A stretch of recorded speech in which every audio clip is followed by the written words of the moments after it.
जय श्री राम। आइए कुछ चिंतन मनन करते हैं, अपने जीवन के कुछ पल को सार्थक बनाते हैं। तो आज प्रभु श्री रामचंद्र जी के ऊपर आधारित एक रचना प्रस्तुत है। सुनिए, समझिए इस रचना का क्या कुछ कहना है।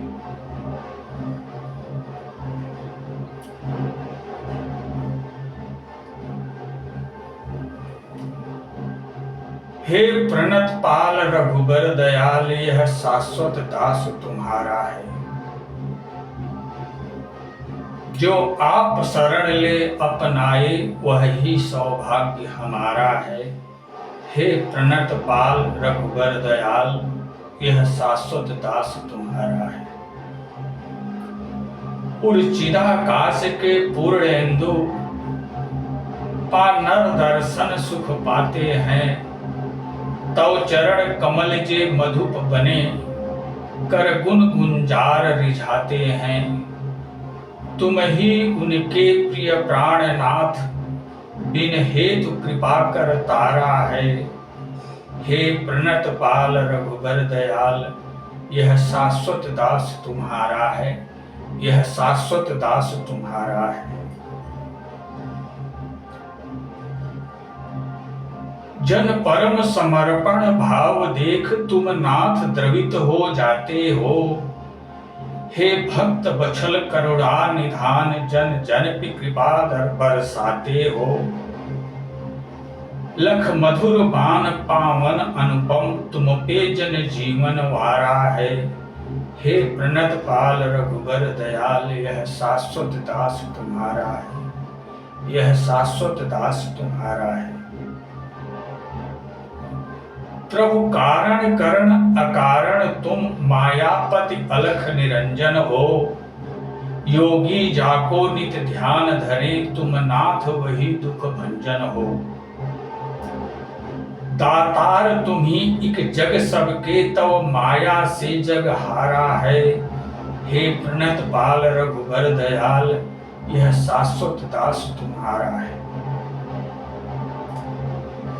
कई लाख खाक हो जाते, जब तब माया रोष दिखाती है। कई लाख खाक हो जाते, जब तब माया रोष दिखाती है। गुरु मातु पिता ईश्वर स्वरूप, उनकी बस दुआ बचाती है। प्रिय सुहृद हितैषी आप प्रभु, भक्तों के परम सहारा हैं। हे प्रणत पाल रघुबर दयाल, यह शाश्वत दास तुम्हारा है। यह शाश्वत दास तुम्हारा है। क्षणिक जगत की माया पाजन, जग करते नाहक गुरूर। क्षणिक जगत की माया पाजन, जग करते नाहक गुरूर। रघुनाथ कृपा की बलिहारी, शाश्वत धन सन्मुख सभी धूर। संशित से उन्हें छुड़ाते हो, जिसने प्रभु तुम्हें पुकारा है। हे प्रणत पाल रघुबर दयाल, यह शाश्वत दास तुम्हारा है। यह शाश्वत दास तुम्हारा है। शिव चतुरानन जिस माया से डरतव शरण पधारे हैं। शिव चतुरानन जिस माया से डरतव शरण पधारे हैं। योगी यति संत अविकारी, जिस माया से हारे हैं। उस दुस्तर दुरंत माया पर अंकुश नाथ तुम्हारा है। हे प्रणत पाल रघुबर दयाल, यह शाश्वत दास तुम्हारा है। यह शाश्वत दास तुम्हारा है। अधम जीव उस माया के संग इस दुनिया में खेल रहे। अधम जीव उस माया के संग इस दुनिया में खेल रहे। कंचन कीर्ति कामनी के कर पिक पिक जग दुख झेल रहे। शंभु हुई माया कब किसकी, प्रभु भज सहज किनारा है। हे प्रणत बाल रघुबर दयाल, यह शाश्वत दास तुम्हारा है, यह शाश्वत दास तुम्हारा है। तो ये रचना क्या कुछ कह रही है? हे प्रणत बाल रघुबर दयाल। प्रणत बाल, प्रणत दीन, उन्हें दीनानाथ भी कहा जाता है।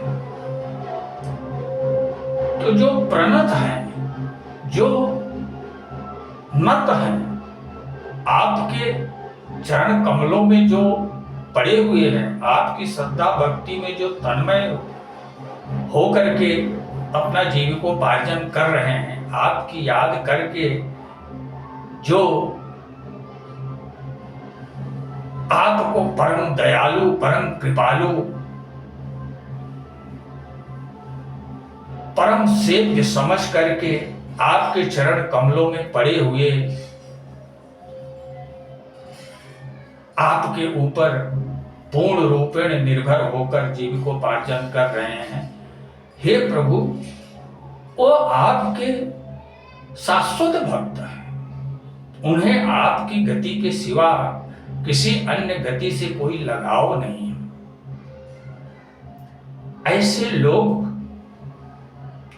ऐसे शरणागत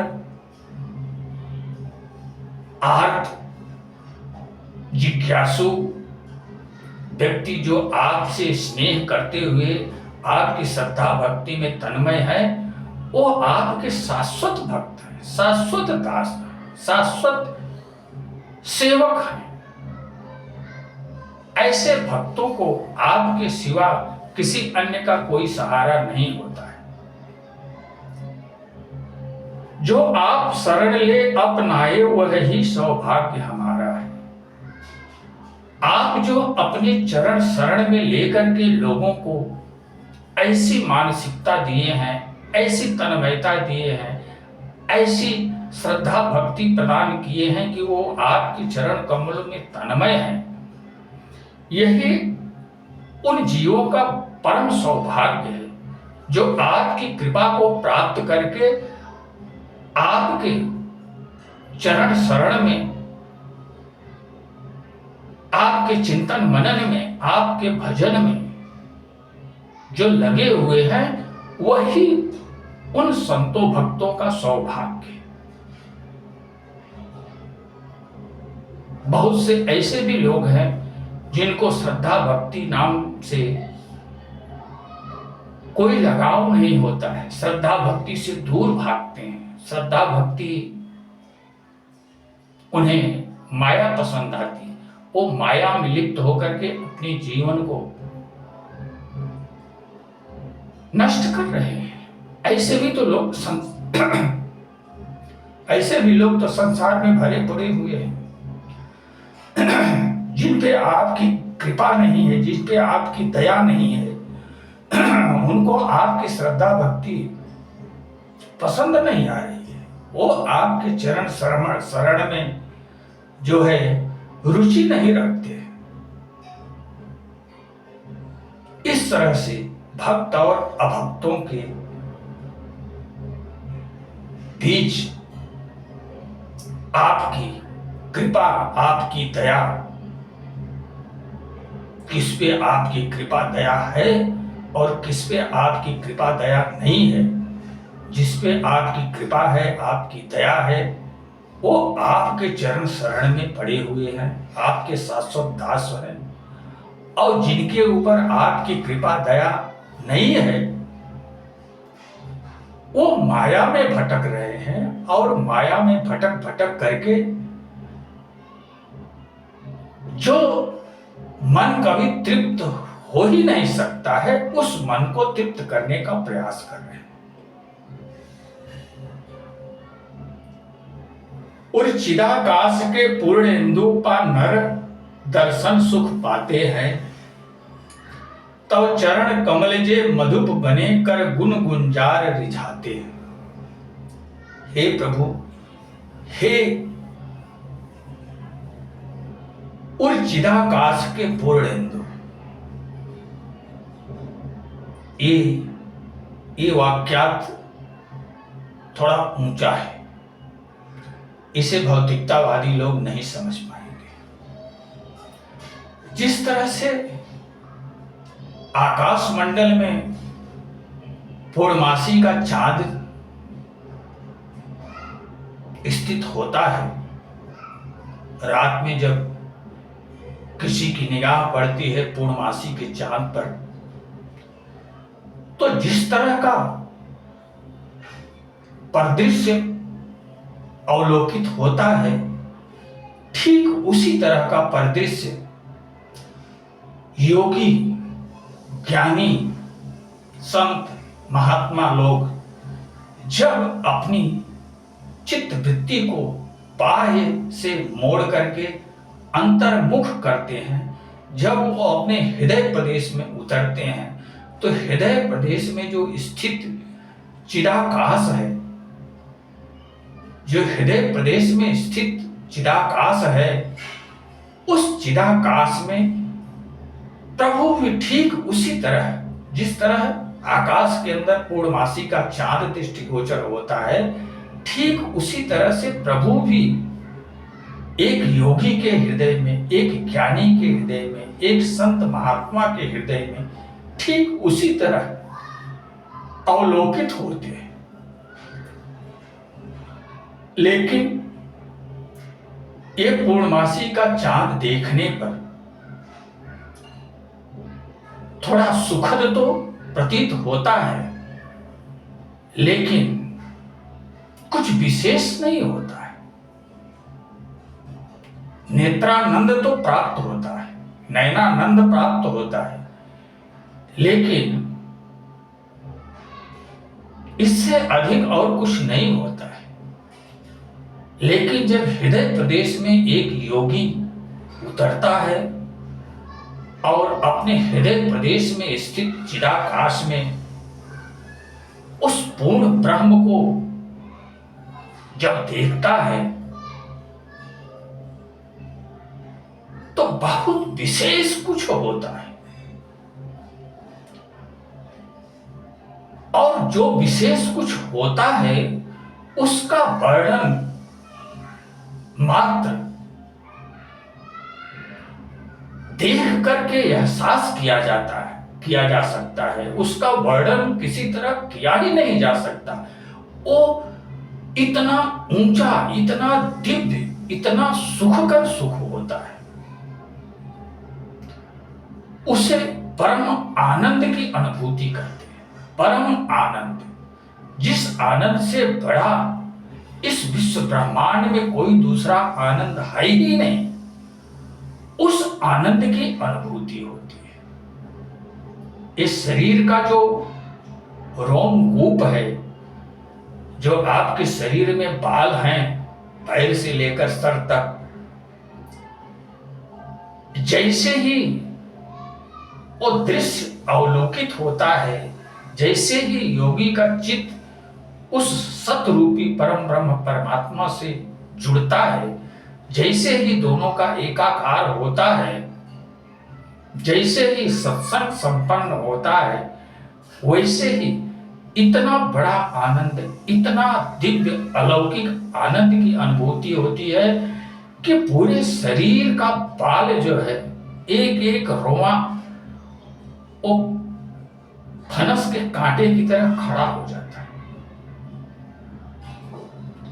और जो रोम छिद्र है जिससे हमारा और आपका पसीना निकलता है, उन छिद्रों से आनंद के फव्वारे फूटने लगते हैं। पूरे शरीर के अंदर आनंद के फव्वारे फूटने लगते हैं। ऐसी उच्च दशा में साधक पहुंच जाता है। ऐसी उच्च दशा में साधक पहुंच करके स्वयं को भूल जाता है। वो कौन है उसे स्वयं का ज्ञान भान नहीं रह जाता है। वो सतमय हो जाता है। वो ब्रह्ममय हो जाता है, वो खो जाता है, सिर्फ ब्रह्म शेष रहता है। ऐसा कुछ साधक के अंदर अनुभवगम्य होता है। उस सुख के बारे में एहसास किया जा सकता है, लेकिन उस सुख के स्वाद को, उस सुख की सुंदरता को, उस सुख की दिव्यता को बयां करने के लिए कोई शब्द संसार में बने ही नहीं जिसके द्वारा उसे व्यक्त किया जा सके। उस सुख के समान निसंदेह सारे संसार में दूसरा कोई सुख है ही नहीं जिसकी उपमा देकर के उसे समझाया जा सके। वो इतना उच्च, इतना दिव्य, इतना आनंददायी सुख होता है। तो उस सुख को जो एहसास किया है, उस सुख को जो बार बार प्राप्त करके इस संसार में हर्षित है, वही इस भाव को समझ सकेगा कि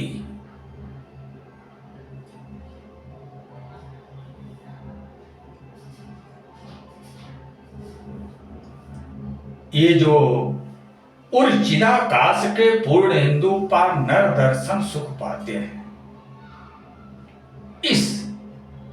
इस वाक्य को पूर्णतः वही समझ सकता है जो स्वयं अपने हृदय प्रदेश में उस पूर्णेंदु स्वरूप ब्रह्म को देख करके आनंद को प्राप्त कर चुका है। ऐसा ज्ञानी, ऐसा संत, ऐसा महात्मा ही इस चीज को महसूस कर सकता है। बाकी लोगों में तो ये क्षमता ही नहीं है कि इस चीज को महसूस करे, इस चीज को जाने कि वास्तव में ये क्या कुछ चीज होता है। ये इतनी ऊंची, इतनी दिव्य चीज है।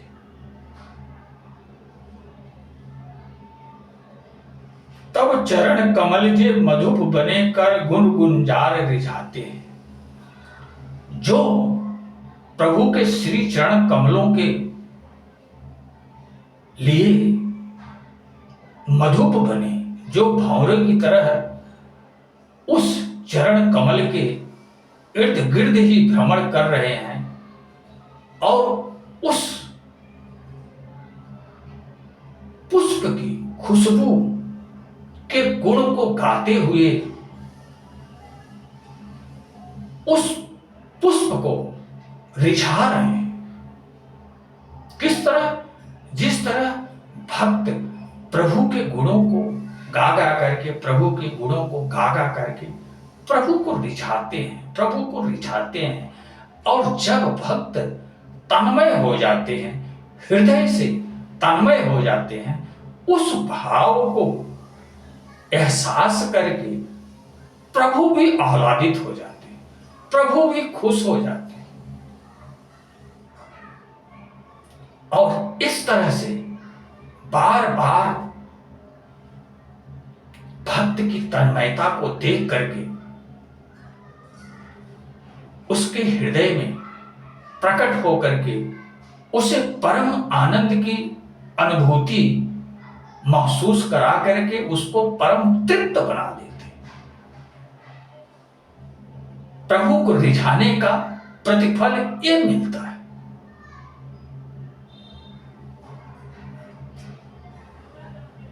तुम ही उनके प्रिय प्राणनाथ बिन हेतु कृपा कर तारा है। ऐसे संतों भक्तों के लिए प्रभु ही उनके प्राण है, प्रभु ही उनके इष्ट है, प्रभु ही उनके सेव्य हैं, प्रभु ही उनके नाथ है। प्रभु के सिवा उनका अन्य कोई सहारा नहीं। वो परम समर्पित भाव से शरणागत होकर के प्रभु में ही तन्मय हो गए। ऐसे भक्तों को प्रभु, जिनको किसी अन्य गति से कोई लेना देना नहीं है, जिन्हें किसी अन्य की आस ही नहीं है, एक प्रभु की ही आस पर जीते हैं और एक प्रभु की ही आस पे मिट जाते हैं, ऐसे संतों भक्तों के लिए प्रभु जो है अपनी कृपा बरसा करके उन्हें उठा लेते हैं, अपनी गोद में लेकर के उनके जीवन को कृतकृत्य बना देते, उन्हें दर्शन दे करके धन्य कर देते, उनके जीवन को पूर्ण बना करके जन्म मरण के चक्र से उन्हें छुड़ा लेते। ये प्रभु की श्रद्धा भक्ति का एक प्रतिफल होता है, इससे जीवन साकार होता है। आजकल तो लोग प्रभु के पास जाएंगे भी तो इस अमृतपन की याचना नहीं करेंगे, इस अमृतपन की याचना नहीं करेंगे जिस अमृतपन को प्राप्त करके उनका जीवन धन्य बन जाएगा, उस अमृतपन की याचना नहीं करेंगे। प्रभु के चरण कमलों की श्रद्धा भक्ति की याचना नहीं करेंगे, वो सांसारिक चीजों की याचना करते हैं। हे प्रभु मुझे ये दे दो, हे प्रभु मुझे ये दे दो, हे प्रभु मुझे ये दे दो, नाना तरह की याचना लोग करते हैं। ये अज्ञानता नहीं तो और क्या है। अरे सांसारिक चीजें, सारी संसार की चीजें जो है वो प्रतीति मात्र है, सब कुछ नश्वर है, क्षणिक है, लेकिन प्रभु के चरण कमलों की श्रद्धा भक्ति क्षणिक नहीं, शाश्वत है और प्राप्ति धन है, जो जीवन को ही सार्थक बना देने वाली है। ऐसी चीज को, ऐसी अनमोल वस्तु को छोड़ करके लोग जो है हीरा पाने के बजाय कंकड़ पत्थर मांगते हुए फिरते हैं। ये लोगों की मानसिकता कहां तक उचित कही जा सकती।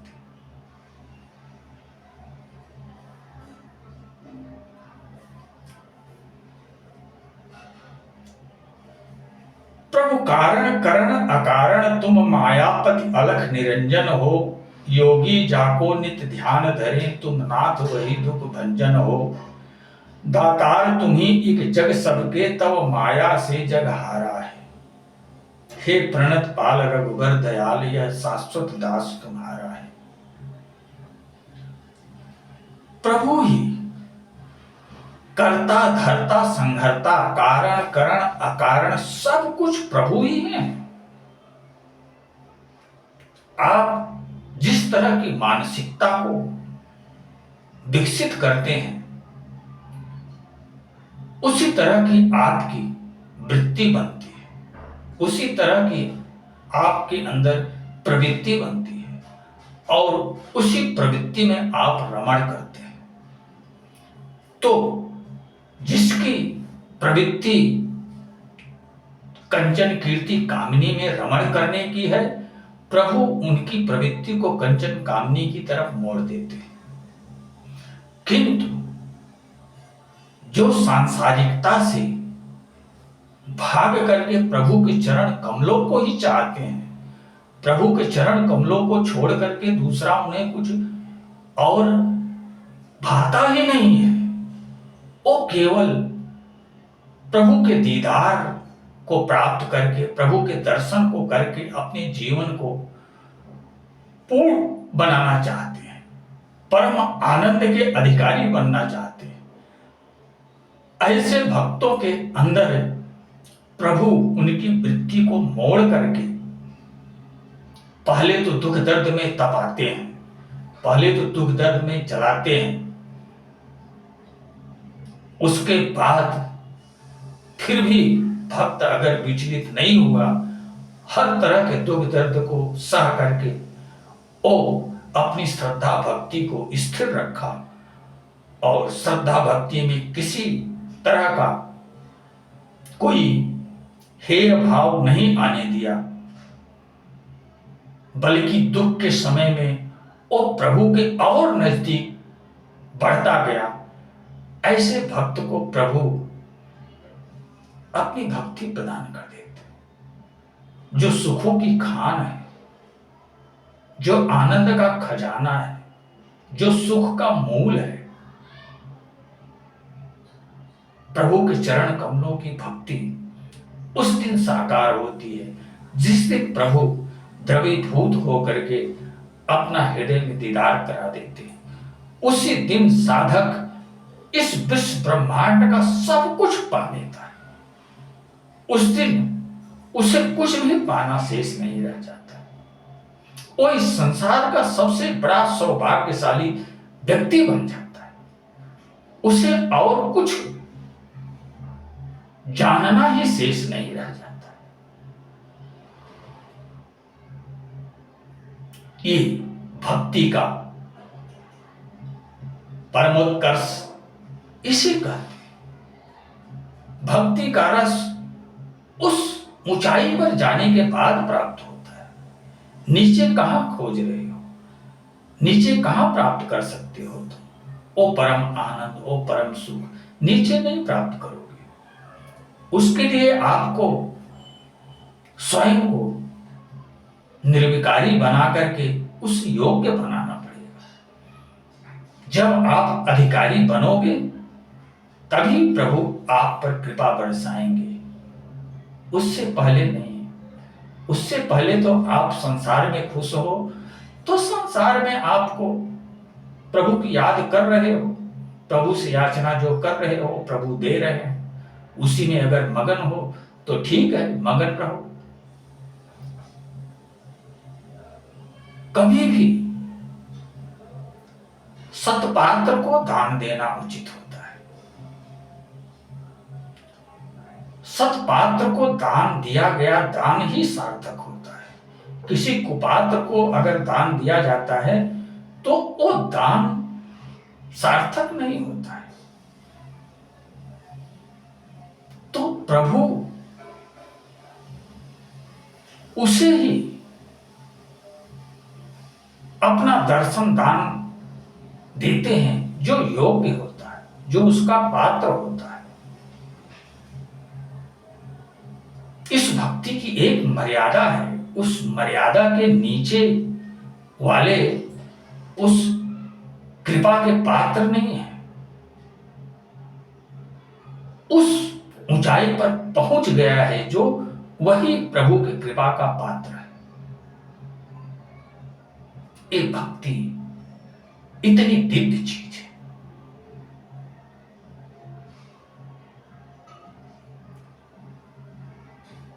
कई लाख खाक हो जाते हैं जब तो माया रोष दिखाती है। गुरु माता पिता ईश्वर स्वरूप उनकी बस दुआ बचाती है। प्रिय सुहृद हितैषी आप प्रभु भक्तों के आप सहारा हैं। हे प्रणत पाल रघुवर दयाल, यह शाश्वत दास तुम्हारा है। जब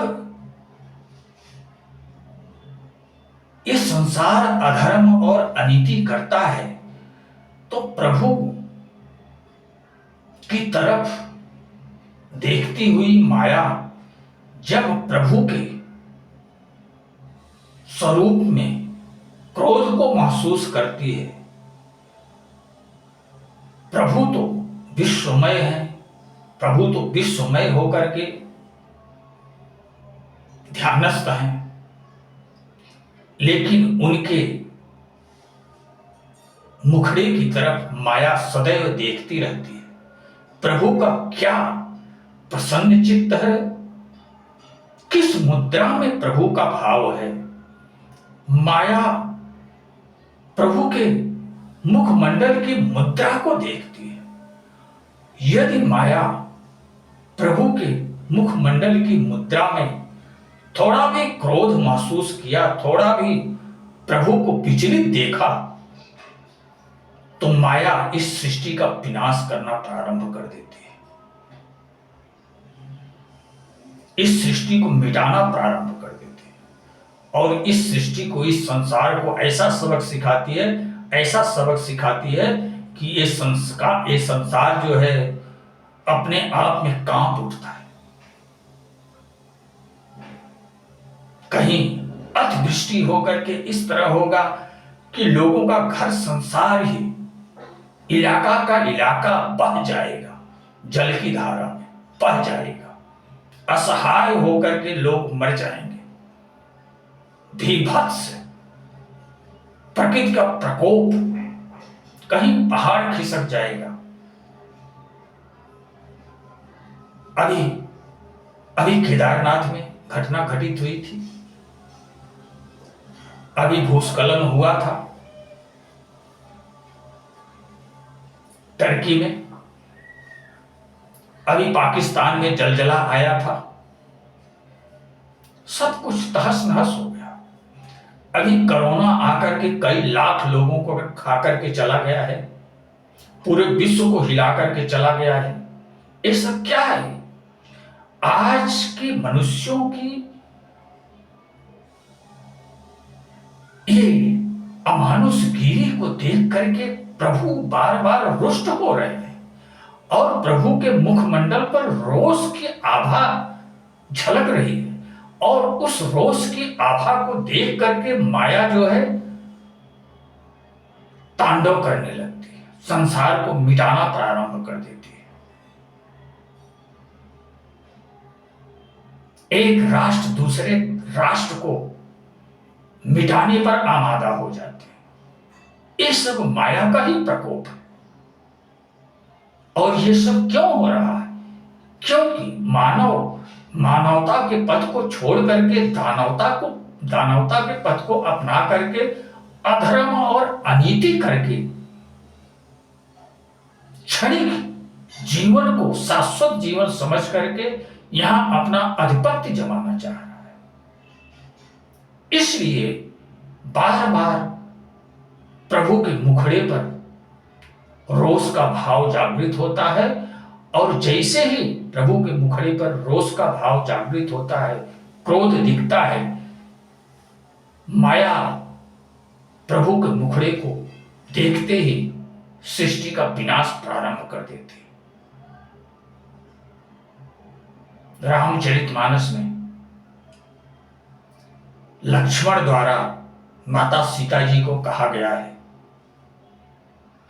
भृगुटि विलास सृष्टि लय होई, सपने उस संकट परे की सोई। जब मारी छल करके प्रभु को दूर ले गया और प्रभु ने जब बाण मारा तो हा लक्ष्मण हा लक्ष्मण हा लक्ष्मण की आवाज लगा करके जो मारीच छल किया, प्रभु के साथ छल किया, जिस आवाज को सुनकर के सीता जी लक्ष्मण जी को प्रभु राम की सहायता के लिए बार बार बोली कि तुम्हारे भैया संकट में हैं, तत्काल जाओ तत्काल जाओ, लेकिन लक्ष्मण नहीं जाना चाहते थे, क्योंकि उन्हें ये ज्ञात था कि जिसके एक इशारा मात्र कर देने से ये प्रकृति जो है, ये माया जो है पूरी सृष्टि को लय कर सकती है। ऐसे प्रभु के ऊपर भी कभी संकट आए, ऐसा तो संभव ही नहीं है। लक्ष्मण जी को प्रभु के प्रभुत्व का ज्ञान था, लेकिन सीता जी वहां अधीर हो गई और मरम बचन जब सीता बोला, हरि प्रेत लक्ष्मण मंडोला। जब सीता जी अधिक जिद कर दिया, अभद्र शब्दों का जो है प्रयोग करने लगी, पूर्ण रूपेण भावुक हो गई, तब मजबूर होकर के लक्ष्मण जी को कुटिया को छोड़ करके जाना पड़ा। और उसमें कुछ प्रभु की भी इच्छा थी, यदि लक्ष्मण नहीं जाते तो लक्ष्मण के रहते हुए रावण किसी तरह माता सीता का अपहरण नहीं कर सकता था। तो इसलिए प्रभु की ही माया से सीता जी के अंदर एक अधीरता आई और सीता जी के द्वारा लक्ष्मण जी को अपशब्द सुनाया गया, और लक्ष्मण जी के भी अंदर जिस प्रभु की आज्ञा को कभी कभी लक्ष्मण टाल ही नहीं सकते थे। प्रभु के आज्ञा का पालन करने के लिए वो सदैव तटस्थ रहते थे। कुछ भी हो जाए प्रभु के आज्ञा का उल्लंघन कदापि नहीं कर सकते थे। ऐसी तटस्थता को भी छोड़ करके मजबूर होकर के उनको जाना पड़ा। तो प्रभु कारण करण अकारण सब कुछ प्रभु के ही हाथ में। जो कुछ भी कराते हैं जन से वो सब कुछ प्रभु ही कराते हैं। क्यों कराते हैं? क्योंकि और प्रेरक रघुवंश विभूषण हृदय में बैठ करके वही प्रेरणा प्रदान कर रहे हैं, कोई दूसरा नहीं है।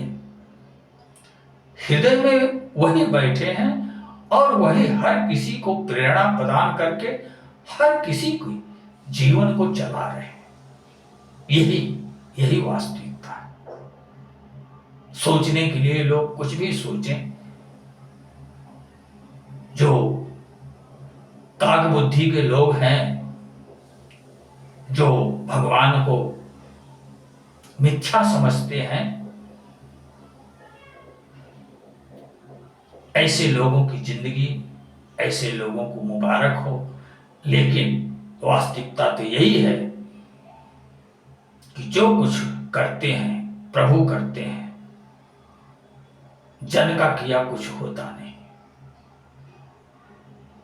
जो प्रभु चाहते हैं वही होता है, जो जन चाहता है वो कभी नहीं होता है। यही वास्तविकता है।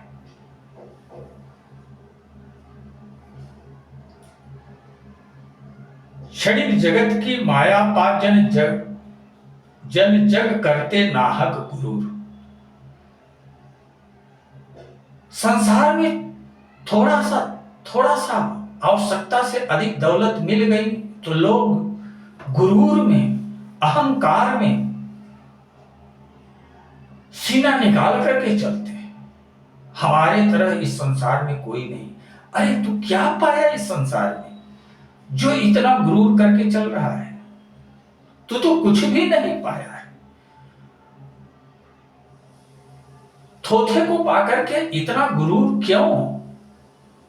इस सांसारिक धन संपदा की क्या महत्ता है?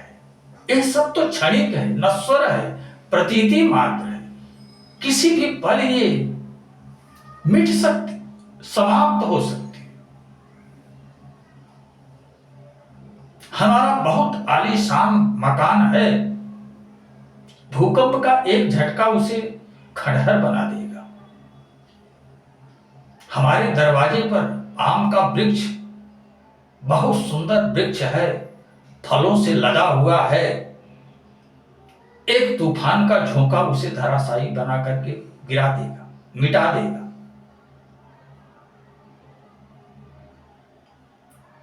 ये जीवन जो हमारा और आपका ये जीवन है, जो सबसे निर्बल चीज है,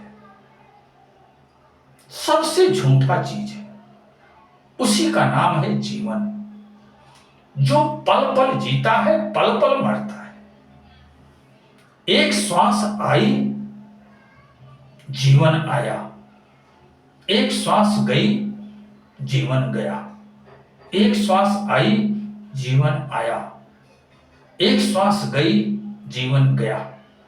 अगर एक श्वास गई और वापस अगर लौट के नहीं आएगी,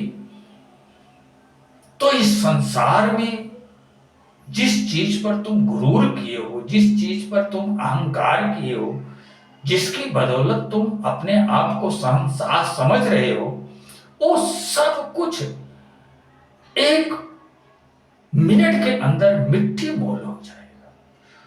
तुम्हारा इस संसार में कुछ भी नहीं रहेगा। यहां तक कि तुम ही नहीं रहोगे, तुम्हारा ही अंत हो जाएगा। ये किसी भी क्षण ऐसा हो सकता है, ऐसा संभव है। ये जीवन इतना नश्वर और क्षणिक है, लेकिन तुम झूठी नश्वर धन संपदा को पाकर के अहंकार करते हो, गुरूर करते हो। अरे ये भी कोई गुरूर करने वाली चीज है? अपने जीवन को तो जाने नहीं, अपने जीवन के परम रहस्य को तो जाने ही नहीं, जीवन के सार को तो समझे ही नहीं, तुम झूठी चीजों को, नश्वर क्षणिक चीजों पर गुरूर कर रहे हो। ये तुम्हारी अज्ञानता नहीं तो और क्या कही जा सकती। क्षणिक जगत की माया पा जन जग करते नाहक गुरूर, रघुनाथ कृपा की बलिहारी शाश्वत धन सन्मुख सभी दूर। ये संसार की क्षणिक धन संपदा जो आप देख करके गुरूर करते हो, और रघु प्रभु के एक कृपा मात्र, एक कृपा की बूंद के बराबर भी ये सारा विश्व ब्रह्मांड नहीं है। प्रभु की कृपा जिस भक्त के हृदय में एक बूंद टपक जाती है, वो इस 3 लोक 14 भुवन का सबसे बड़ा भाग्यशाली व्यक्ति बन जाता है। भाग्य उसका बड़ा है, पाया वो कुछ है, जीवन उसका सार्थक कहा जा सकता है। तुम क्षणिक संपदा को पाकर के गुरूर कर रहे हो, ये उचित नहीं है, ये मात्र अज्ञानता है। अज्ञानता के सिवा इसे और कुछ भी नहीं कहा जा सकता।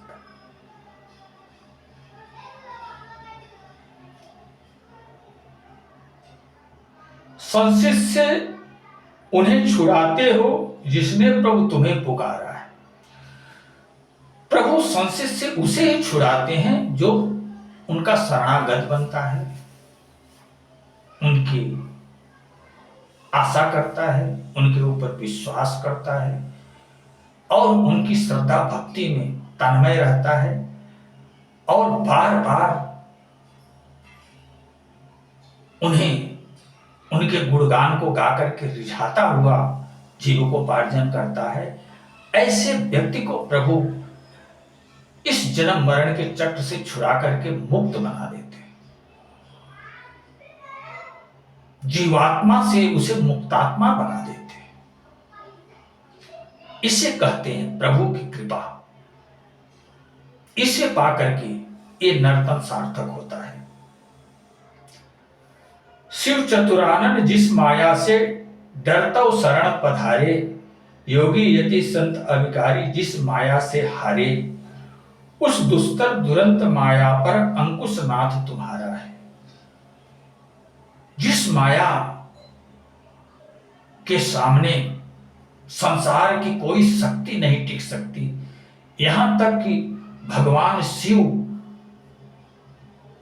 सृष्टिकर्ता ब्रह्मा भी भयभीत होकर के श्री हरि के चरणों को पकड़ कर रखते हैं। उस माया के साथ इस संसार के लोग खेल रहे हैं। उस माया के साथ इस संसार के लोग खेल करके उसे अपने अय्यासी का सामान समझ करके अपनी सुगति चाह रहे हैं। ये भी कभी भला संभव हो सकता है?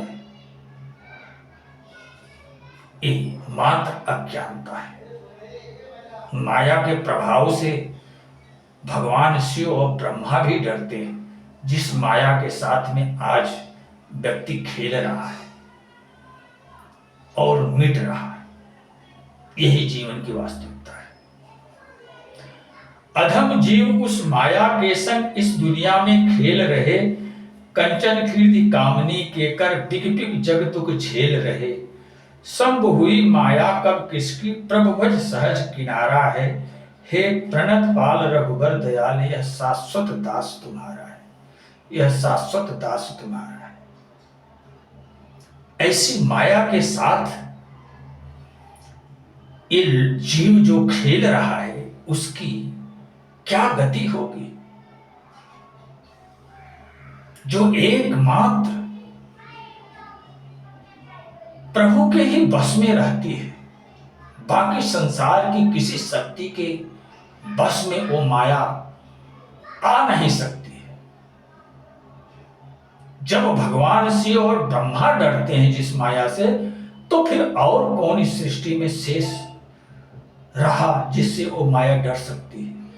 जिसको प्रभु के विपरीत जाते हुए देखेगी तो उसे पटक करके धूल में नहीं मिला देगी। ऐसा कौन सा व्यक्ति, कौन सा बलशाली इस धरती पे जन्म लिया है जो माया के कोप से बच सकता है। भक्तों को पटक पटक के माया इतना निखारती है, इतना निखारती है, जिस तरह से धोबी कपड़े को धोता है। कभी कपड़े को धोते हुए शहर वाले तो नहीं समझेंगे, लेकिन गांव में जो धोबी होते हैं वो नदी के किनारे नदी के किनारे, तालाब के किनारे एक पत्थर की चट्टान होती है और उसी पत्थर की चट्टान पर कपड़े को पटक पटक के धोते हैं। पटक के कपड़े को धोते हैं और जब तक कपड़ा साफ नहीं हो जाता है तब तक पटकते रहते हैं। तो ठीक उसी तरह माया भी जो प्रभु की तरफ बढ़ने वाले जीव हैं उनको तब तक पटक के धोती है, तब तक पटक के धोती है जब तक वो पूर्ण रूप से निर्विकारी नहीं बन जाते, जब तक वो पूर्ण रूप से निर्मल नहीं बन जाते, साफ सुथरे नहीं बन जाते, तब तक माया उनको पटक के धोती ही रहती है। और जब समझ लेती है कि हाँ अब ये साफ हो चुका है, तब उसे नदी की धारा में डाल करके, मल करके, निकाल करके और उठा करके स्वच्छ कपड़ों की श्रेणी में डाल देती है। इस तरह से माया भक्तों की परीक्षा लेती है। यदि प्रभु की भक्ति करना है तो सच्चे हृदय से करना। ये जीवन रहे न रहे, जीवन की परवाह मत करना, केवल प्रभु के चरण कमल की भक्ति की परवाह करना। जब ऐसी धारणा हो तो ही भक्ति करने के लिए निकलना, वरना माया के दो चार पटक में ही आप श्रद्धा भक्ति छोड़ करके माया की तरफ भागोगे, माया के संसार में लौट जाओगे, भौतिकता में वापस चले आओगे। आध्यात्मिकता में बढ़ना इतना आसान नहीं है। और हर बातों का मूल सिर्फ इतना ही है कि श्रद्धा भक्ति तो वही कर पाता है जिससे प्रभु करवाते हैं। जिसके संबल बनकर के प्रभु श्रद्धा भक्ति करवाते हैं वही श्रद्धा भक्ति कर पाता है और वही अपनी मंजिल को प्राप्त करता है। इसलिए प्रभु से किसी तरह का कोई छल कपट मत रखना। जब भी प्रभु के चरणों के पास जाना तो निर्मल बन के जाना, साफ सुथरा बन के जाना, और जो कुछ भी याचना करना वो वाजिब याचना करना, नाजायज याचना मत करना, क्योंकि आपकी नाजायज याचना सुनने के लिए प्रभु बाध्य नहीं है। तो वीडियो बहुत लंबा हो रहा है, तो इसी के साथ अब मैं अपनी वाणी को विराम दे रहा हूं। आप लोग स्वयं समझदार हो, आप लोग भी एक मानव का जीवन पा करके आज धराधाम में उपस्थित हो, तो अपने जीवन को सफल बनाओ, अपने जीवन को पूर्ण करो और इस संसित चक्र से छूट कर निकल चलो, क्योंकि यहां दुख ही दुख है, दुख ही दुख है। यहां सुख नाम की चीज है ही नहीं। और जिसे आप सुख समझते हो वो सिर्फ आपकी मन की आसक्ति मात्र है, बाकी वो सुख नहीं है। सुख तो आत्म स्वरूप को देखने के बाद प्राप्त होता है, प्राप्ति धन प्राप्त करने के बाद प्राप्त होता है। उसके पहले सुख पाना असंभव है, असंभव है। जय श्री